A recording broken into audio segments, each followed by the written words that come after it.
In this tutorial, I'm going to show you how to implement a work breakdown structure or WBS in Smartsheet so you can organize large projects into manageable tasks and deliverables.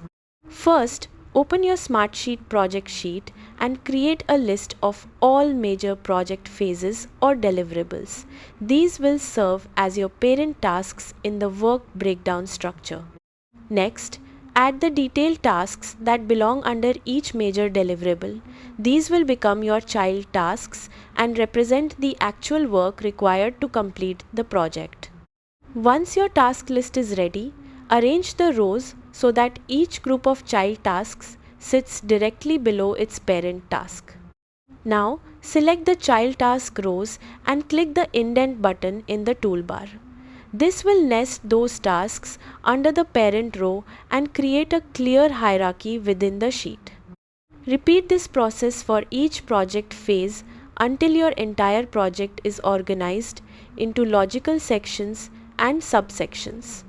As you build the structure, use the expand and collapse controls to show or hide subtasks, making it easier to focus on high-level deliverables or detailed work when needed. Take a moment to review your hierarchy and make sure every task is grouped under the correct parent. If something is misplaced, use the outdent button to move it back up a level. A well-structured work breakdown structure makes project planning, tracking, reporting, and resource management much easier throughout the life of the project. That's it. You've successfully implemented a work breakdown structure in Smartsheet. Thanks for watching.